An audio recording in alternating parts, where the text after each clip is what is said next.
Welcome to Life Stories, where we share powerful tales that inspire, challenge, and move us to reflect on the world around us. In today's story, an ordinary grocery store trip becomes an unforgettable encounter when a young man is confronted with prejudice. But instead of responding with anger, he chooses grace, delivering words that leave everyone in the room forever changed. It's a story of courage, empathy, and the quiet power of truth.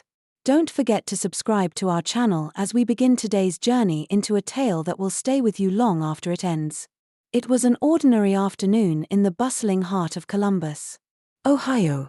The grocery store hummed with the rhythm of everyday life, shopping carts rolling, quiet conversations weaving between aisles, and the faint chime of a register in the background.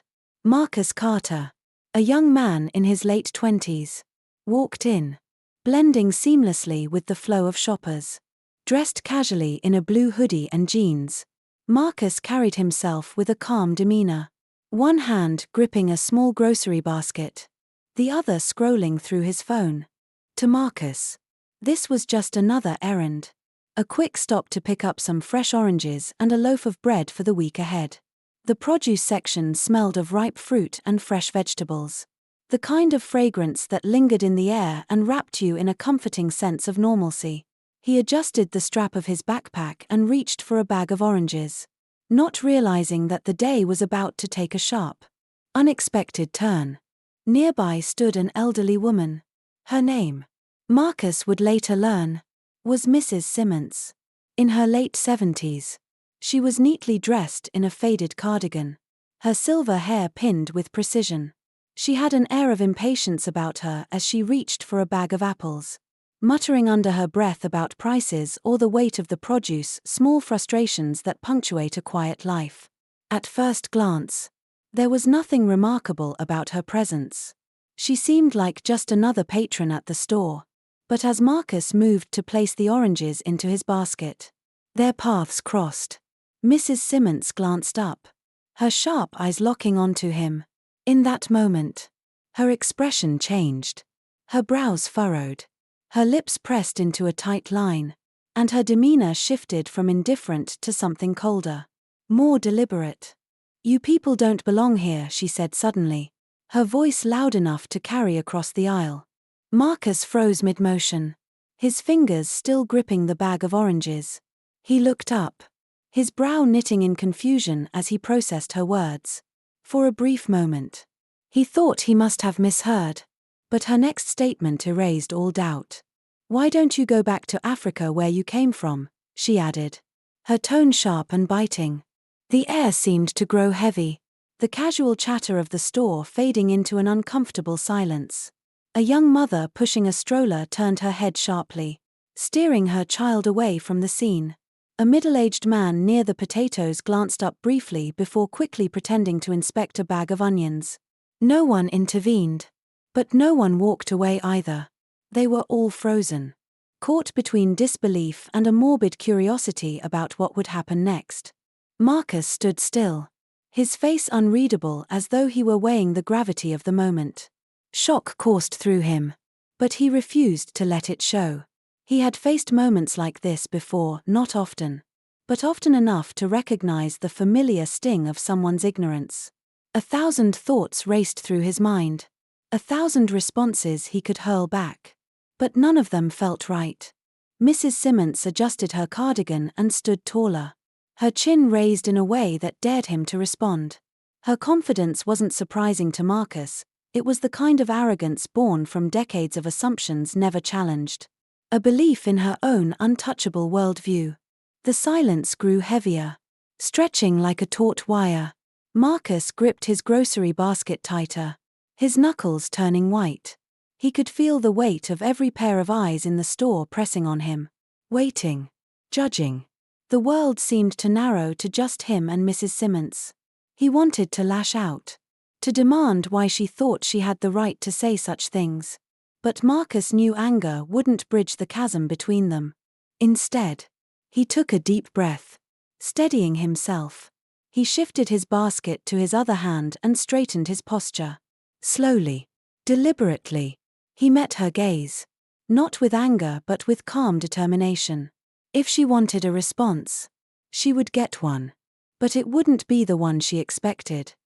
He began, his voice measured and deliberate, breaking the tension like a clean cut through glass. Do you even realize what you just said? His question wasn't laced with accusation but reflection. As though he were offering her a chance to reconsider, to take back her words before they left a deeper scar. But Mrs. Simmons was unyielding. Her response came swiftly, her voice rising slightly, as if trying to reassert control over the situation. I said what I said, she snapped. This is my country. People like you don't belong here. There it was again, words meant to wound, to exclude.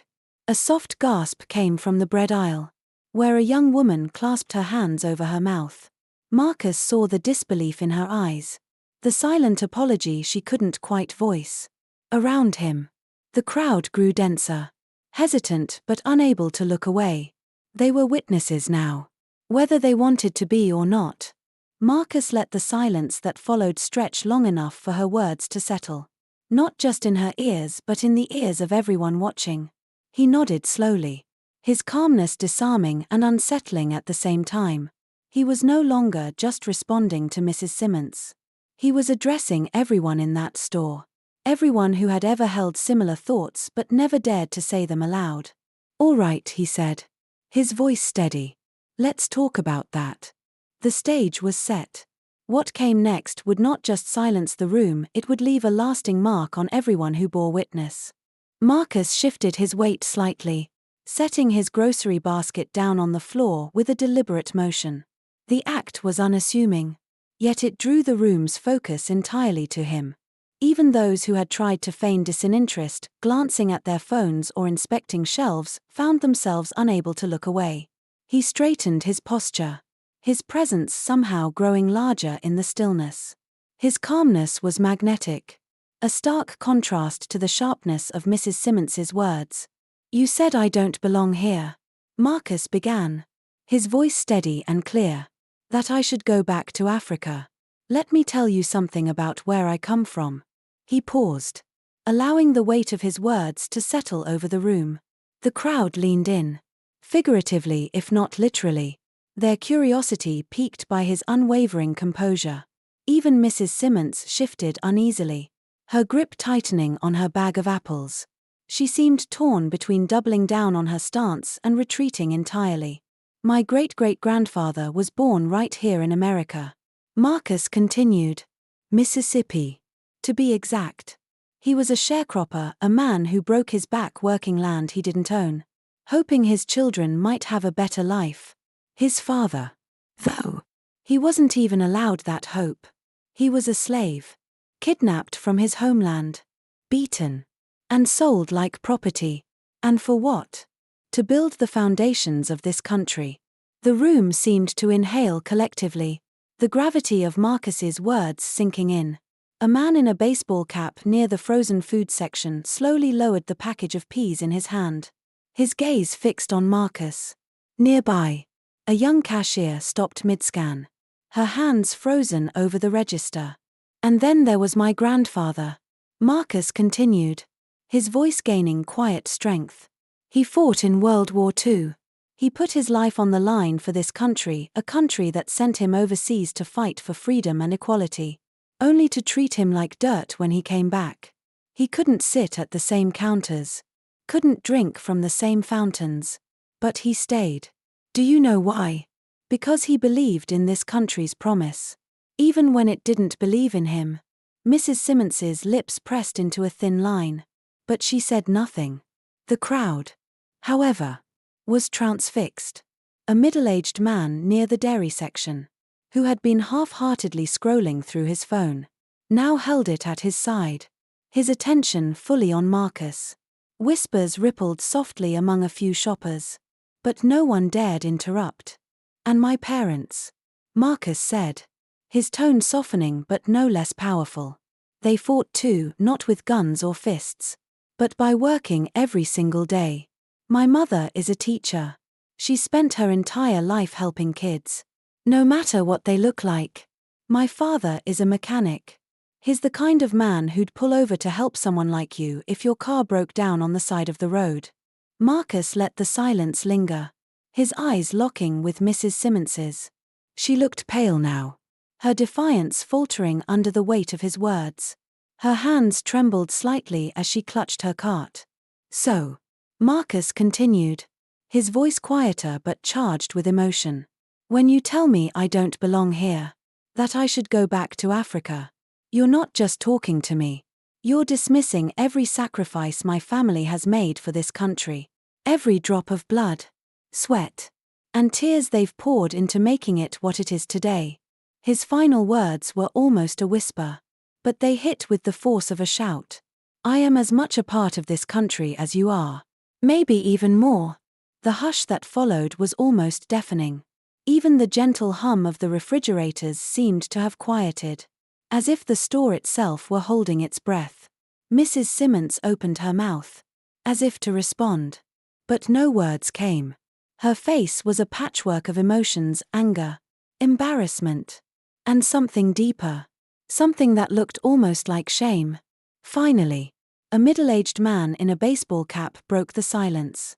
He's right, the man said, his voice firm. We've got to be better than this.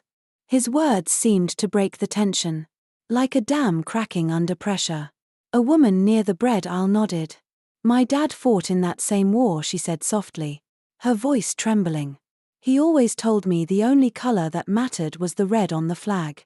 Murmurs of agreement rippled through the crowd. The young cashier who had stopped scanning earlier now spoke up.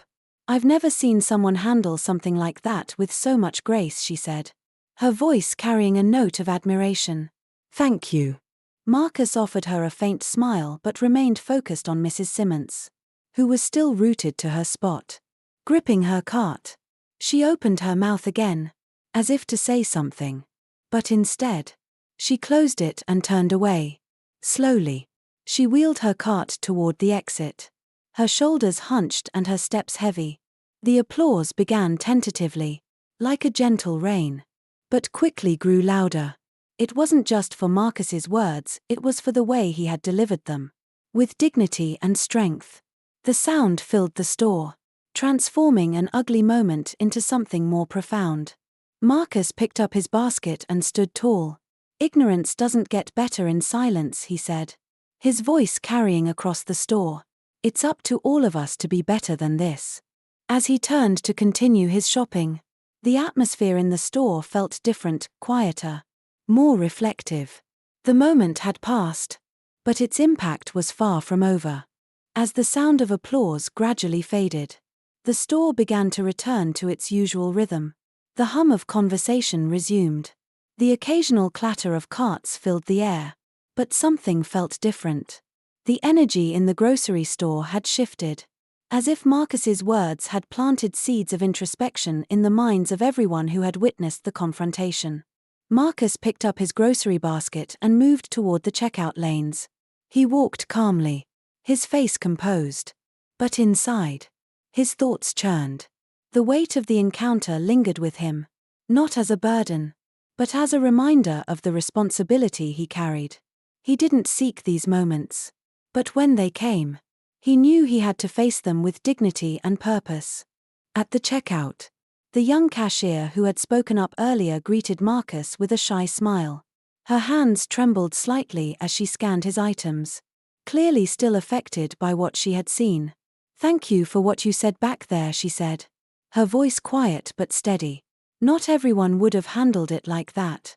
Marcus returned her smile, his tone warm. Sometimes grace is the only way to break through, he said. Anger builds walls. Truth has a way of tearing them down. She nodded, her expression thoughtful, as she handed him his receipt. It really meant a lot, she added, glancing briefly at the small crowd still murmuring in the aisles. I think it meant a lot to everyone. Marcus thanked her and made his way to the parking lot, the late afternoon sun casting long shadows across the pavement. As he approached his car, he noticed Mrs. Simmons sitting in hers. Her hands gripped the steering wheel tightly, her knuckles white against the leather. She stared straight ahead, her expression unreadable. For a moment, Marcus considered walking over to her, extending an olive branch. But he stopped himself. Some lessons. He thought. Take time to settle. He had said what needed to be said. The rest was up to her. Later that evening, Marcus sat across from his father at their kitchen table, recounting the events of the day. His father, a quiet and thoughtful man, listened intently, his weathered hands clasped together as Marcus spoke. When Marcus finished, his father leaned back in his chair, a small, knowing smile on his face. You did the right thing, son, his father said. Not just for yourself, but for everyone who was watching.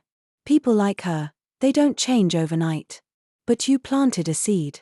And sometimes that's all you can do. Plant the seed and let it grow. Marcus nodded, his father's words resonating deeply. He realized that the encounter, as uncomfortable as it had been, was necessary.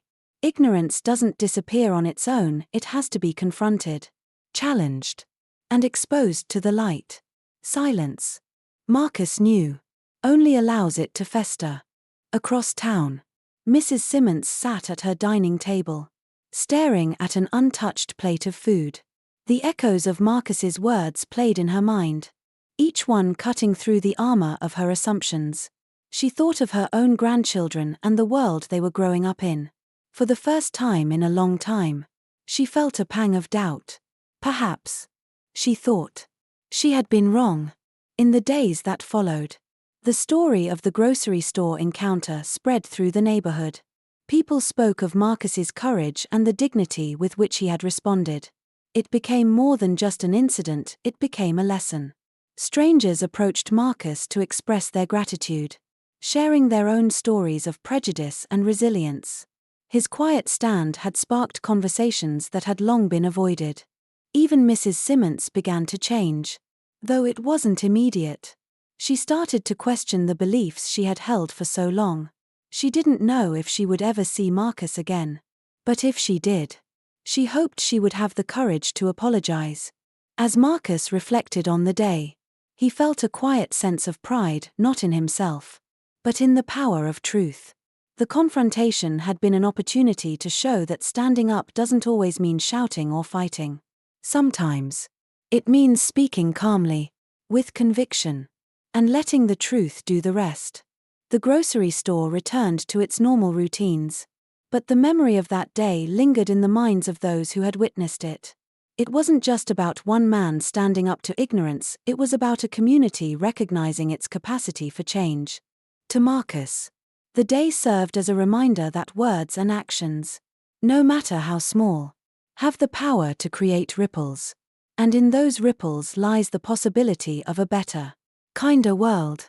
As Marcus drove home, the events of the day stayed with him. It wasn't just about standing up to ignorance, it was about planting seeds of change. Seeds that might one day grow into understanding and compassion. His quiet strength had turned an ugly moment into an opportunity for reflection, not just for Mrs. Simmons, but for everyone who witnessed it. The neighborhood buzzed with the story, and Marcus's response became a symbol of dignity and resilience. Even Mrs. Simmons, sitting alone at her dining table, began to question her assumptions, her heart heavy with the weight of his words. Moments like these remind us that kindness and truth have the power to dismantle hate and build bridges. Let this story inspire you to lead with respect and courage in your own life. Subscribe to Life Stories for more inspiring tales that challenge, empower, and move us all.